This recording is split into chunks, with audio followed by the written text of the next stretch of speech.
Assalamualaikum warahmatullahi wabarakatuh. Kami dari kelompok 4 akan mempresentasikan hasil dari diskusi kami, yaitu ekstraksi senyawa bioaktif yang beranggotakan antara lain Saya Des Nabila Putri, NIM F1F119007. Saya Kidatul Izah, NIM F1F1190008. Saya Hanum Faradila, NIM F1F1 1900036. Saya Anggarda Paramita, NIM F1F119055. Saya Utari Nurlinda dengan NIM F1F1190074. Untuk materi jenis dan metode ekstraksi akan dijelaskan oleh Hanum. Ekstraksi merupakan proses pemisahan zat yang terkandung dari bahan alam simplisia dengan menggunakan pelarut. Jenis-jenis ekstraksi itu ada dua, yaitu ekstraksi dingin. Itu tidak ada proses pemanasan. Itu tujuannya untuk menghindari agar senyawa atau zat yang akan diambil tersebut tidak rusak.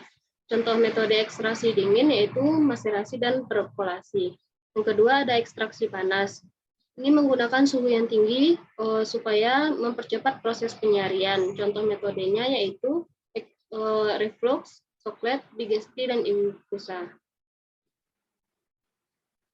Yang pertama ada maserasi, yaitu proses perendaman sampel dengan pelarut organik yang digunakan pada temperatur ruangan. Yang kedua ada perkolasi. Cara penyaриan yang dilakukan dengan cara mengalirkan cairan penyari melalui simplisia. Selanjutnya ada reflux, yaitu ekstraksi dengan pelarut yang dilakukan pada titik didih pelarut tersebut selama waktu tertentu dan sejumlah pelarut tertentu dengan adanya pendingin balik atau kondenser. Yang kedua ada sokletasi, yaitu proses pemisahan atau komponen yang terdapat dalam zat padat dengan cara penyaringan berulang-ulang dengan menggunakan pelarut tertentu. Selanjutnya ada digesti, yaitu cara maserasi dengan menggunakan pemanasan lemah, yaitu sekitar 40-50 derajat Celcius. Yang terakhir ada infusa, yaitu proses ekstraksi dengan cara merebus sampel, khususnya simplisia pada suhu 90 derajat Celcius. Berdasarkan fasanya, ekstraksi juga dikelompokkan menjadi dua, yaitu yang pertama ekstraksi cair-cair, dilakukan untuk mendapatkan suatu senyawa dalam campuran berfasa cair dengan pelarut lain yang fasanya juga cair. Alat yang digunakan yaitu corong pisah. Yang kedua ada ekstraksi padat cair, memisahkan suatu komponen dalam suatu zat padat dengan menggunakan suatu pelarut cair. Alat yang digunakan yaitu ekstraktor soklet. Baiklah, untuk materi selanjutnya, pemekatan ekstrak akan dijelaskan oleh Deas.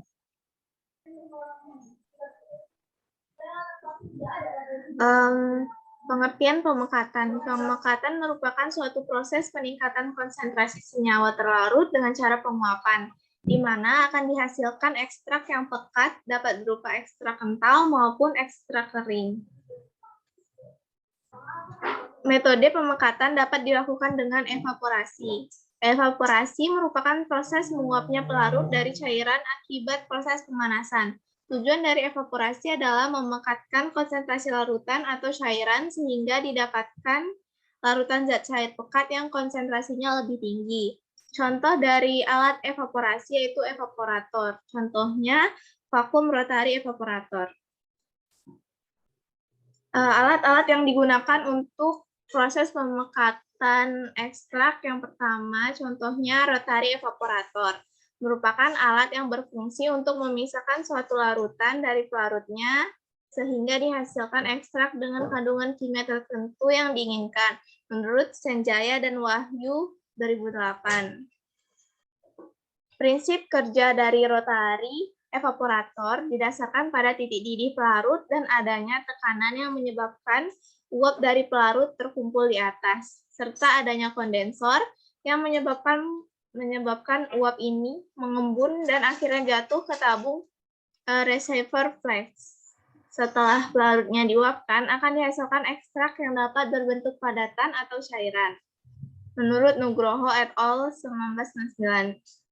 Selanjutnya yaitu water bath, merupakan yang berfungsi untuk menciptakan suhu konstan dari air. Jangkauan suhu yang diberikan berada di kisaran 30 sampai 100 derajat Celcius.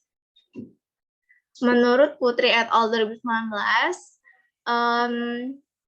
proses ini dilakukan dengan pemanasan menggunakan water bath. Suhu pemanasannya berkisar 70 derajat Celcius agar tidak merusak ekstrak yang dihasilkan. Proses pengangkatan dilakukan hingga dipastikan pelarut yang dipakai menguap sempurna. Kendala dalam proses pemangkatan ekstrak yaitu yang pertama ada suhu. Suhu yang digunakan sebaiknya tidak terlalu tinggi karena dapat merusak ekstrak yang dipekatkan, dan juga tidak boleh terlalu rendah agar dapat terekstrak dengan sempurna. Selanjutnya ada kelembapan udara. Udara yang lembab akan memperlambat proses penguapan atau evaporasi dari ekstrak itu. Yang ketiga ada tekanan. Jika jumlah tekanannya besar, maka akan memperlambat proses penguapan. Yang terakhir ada sifat cairannya. Cairan yang memiliki titik didih yang tinggi akan memperlambat proses penguapan ekstrak. Baiklah, untuk materi selanjutnya, yaitu pengeringan ekstrak, akan dijelaskan oleh saya sendiri. Metode dan permasalahan dalam pengeringan ekstrak. Metode dalam pengeringan ekstrak dikelompokkan menjadi dua, yaitu batch dan continue. Adapun alat-alatnya adalah, yang pertama, oven vacuum drying. Prinsipnya ialah pengeringan menggunakan oven vakum, menguapkan air pada suhu rendah dengan mengkondisikan alat pada tekanan rendah. Alatnya dapat dilihat pada gambar. Next. Ini adalah diagram alir pengering sistem vakum. Udara dari luar masuk ke alat pengering vakum. Udara disedot oleh pompa vakum agar tekanan udara di dalam alat pengering di bawah 1 atm 0,6 sampai 0,9 dan kemudian digunakan untuk proses pengeringan. Next.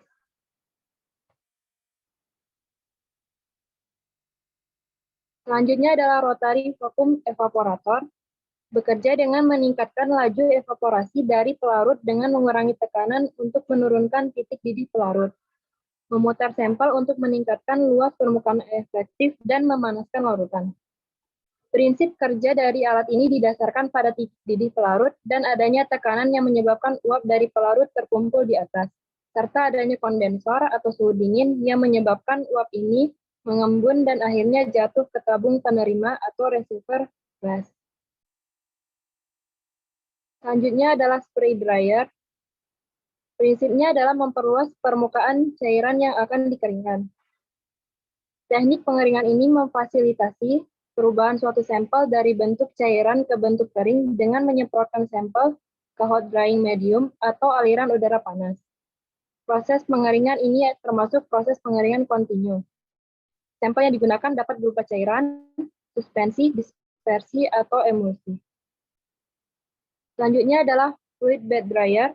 Prinsip kerjanya didesain menggunakan aliran udara panas di dasar produk wadah yang diisi dengan materi atau bahan yang dikeringkan.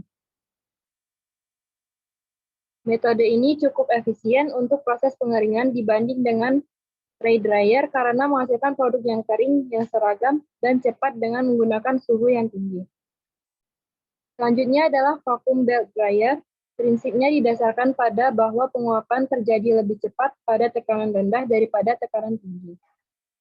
Cara kerjanya diawali dengan bahan yang akan dikeringkan, dialirkan melalui nozzle, lalu didistribusikan ke alat yang terdiri dari sejumlah belt dryer.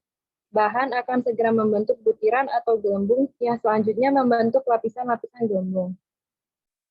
Berikut merupakan permasalahan yang pernah timbul, yaitu pada penelitian terdahulu menunjukkan bahwa terjadi penurunan yang signifikan pada aktivitas antioksidan dan kandungan total fenol buah mengkudu akibat pemanasan pada suhu tinggi, yaitu 140 derajat secara spray drying.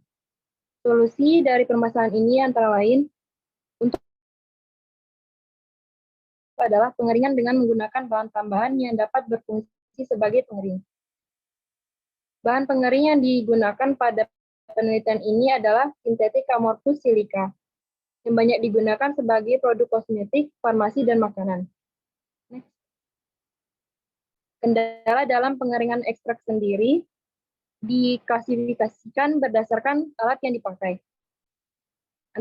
Antara lain yang pertama adalah oven drying, memerlukan biaya tinggi, hanya dapat digunakan pada produk cair dengan kekentalan tertentu dan tidak dapat diaplikasikan pada produk yang bersifat lengket karena akan menyebabkan penggumpalan dan penempelan pada permukaan alat.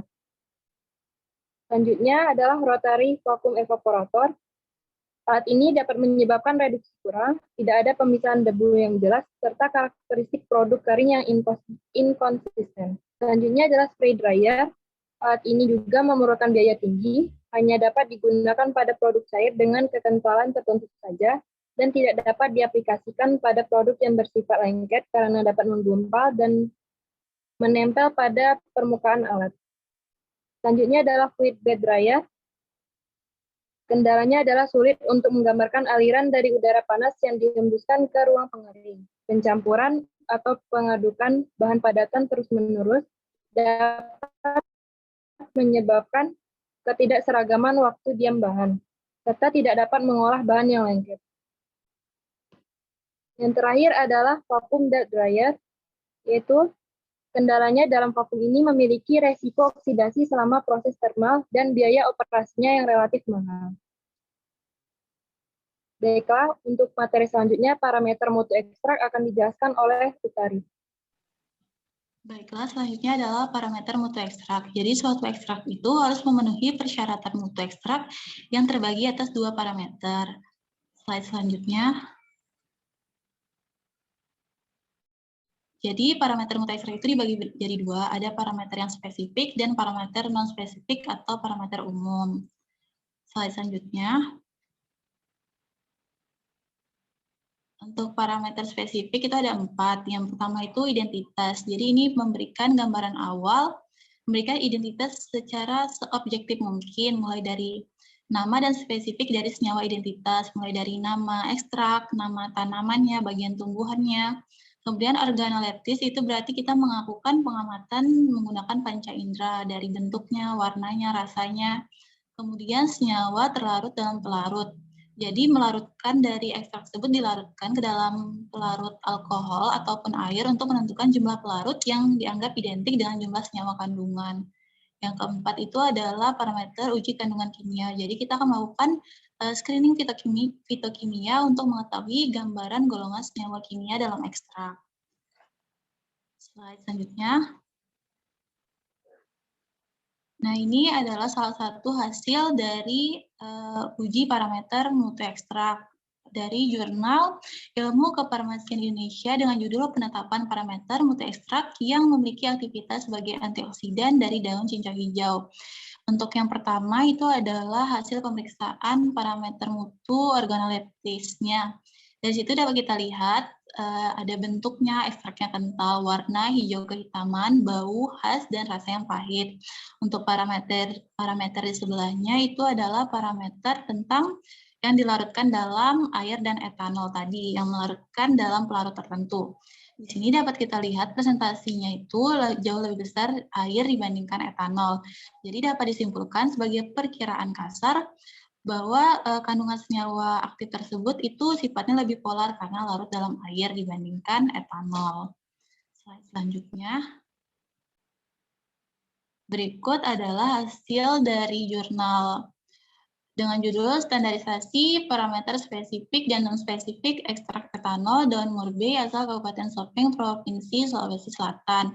Ini adalah yang pertama parameter identitas. Jadi dimulai dari nama ekstraknya, ada Spicumorus, kemudian nama lain tumbuhannya, Morus alba, kemudian bagian tumbuhan yang digunakan yaitu Polyomorus, dan nama Indonesianya adalah Daun Murbei.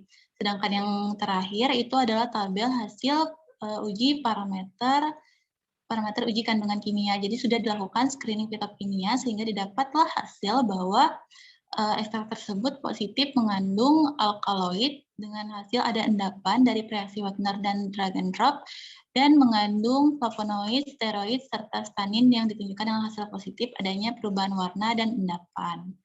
Slide selanjutnya. Berikut adalah parameter non-spesifik. Yang pertama itu adalah susu pengeringan. Jadi pengukuran sisa zat setelah pengeringan pada temperatur 105 derajat Celcius selama 30 menit atau sampai beratnya konstan. Jadi dia memberikan kita gambaran tentang batasan maksimal atau rentang tentang besarnya senyawa yang telah hilang pada proses pengeringan tadi. Kemudian untuk bobot jenis itu adalah massa per satuan volume pada suhu kamar tertentu. Kita anggap itu adalah 25 derajat Celcius yang ditentukan dengan alat khusus seperti vignometer. Kemudian ada kadar air. Nah, kadar air ini adalah pemeriksaan kadar air yang terkandung dengan bisa metode titrasi ataupun gravimetri dan destilasi. Jadi untuk menentukan jumlah air yang terkandung di dalam ekstrak yang berpengaruh terhadap kestabilan dan kemurnian ekstrak itu sendiri. Karena semakin sedikit kandungan airnya, maka akan mencegah kemungkinan tumbuh kembangnya kontaminasi dari mikroba. Selanjutnya adalah kadar abu. Nah, kadar abu ini berarti ekstraknya nanti akan dipanaskan pada temperatur tertentu di mana senyawa organik dan turunannya itu bakal menguap, terdestruksi. Jadi kita bisa tahu yang tertinggal itu adalah unsur mineral dan anorganiknya saja. Kemudian kadar sisa pelarut. Jadi itu untuk menentukan kandungan sisa pelarut tertentu yang memang ditambahkan atau yang masih tertinggal gitu. Jadi untuk memberikan jaminan bahwa kita tahu ada seharusnya mungkin pelarut yang seharusnya tidak ada itu jadi ada, atau yang ada apakah masih dalam kadar yang aman gitu. Kemudian residu pestisida itu untuk menentukan adanya pestisida yang tertinggal, entah itu kontaminan atau sebelumnya dari bahan ekstrak itu sudah pernah ditambahkan, karena dapat menimbulkan efek toksik. Kemudian cemaran mikroba. Cemaran ini maksudnya kita identifikasi adanya mikroba secara analisis mikrobiologis, karena akan berpengaruh terhadap kemurnian ekstrak serta juga dapat berakibat efek toksik. Jadi akan dibandingkan sama pedomannya nanti. Untuk kapang dan hamir itu batasannya adalah tidak boleh lebih dari 1 kali 10 pangkat 3 kalori per gram, sedangkan ALT itu adalah 1 kali 10 pangkat 4 per mili atau per gramnya. Kemudian cemaran logam berat. Jadi dia menentukan kandungan logam berat dengan menggunakan metode spektroskopi serapan atom untuk mengetahui kadar dari setiap logam berat tersebut, karena setiap logam tersebut itu punya batasannya masing-masing. Misalnya kayak timbal dan kadmium. Timbal itu tidak boleh lebih dari 10 mg per kilogram, sedangkan kadmium itu tidak boleh lebih dari 0,3 kg per 0,3 mg per kilogram. Karena kalau lebih dari situ dapat menimbulkan efek toksik seperti gangguan syaraf, disfungsi ginjal, bahkan kematian. Baiklah, untuk materi penyimpanan ekstrak akan dijelaskan oleh Iza. Untuk penyimpanan ekstrak sendiri, yang pertama itu disimpan dalam botol kaca yang berwarna coklat atau gelap. Nah, alasan mengapa suatu ekstrak itu dimasukkan ke dalam wadah botol kaca atau gelap, itu karena bahan atau ekstrak tersebut itu bisa mengalami perubahan pada saat terkena cahaya matahari langsung. Nah, untuk menghindari hal tersebut, maka dimasukkan ke dalam botol kaca yang berwarna coklat atau gelap dan disimpan dalam lemari tertutup. Kemudian disimpan juga di tempat yang dingin dan kering. Dingin di sini suhunya di bawah 8 derajat Celcius. Dan pada penyimpanan ekstrak tersebut diberi etiket, yang pada etiket tersebut tercantum ada nama ekstrak, kadar pelarut, dan tanggal pembuatan ekstrak.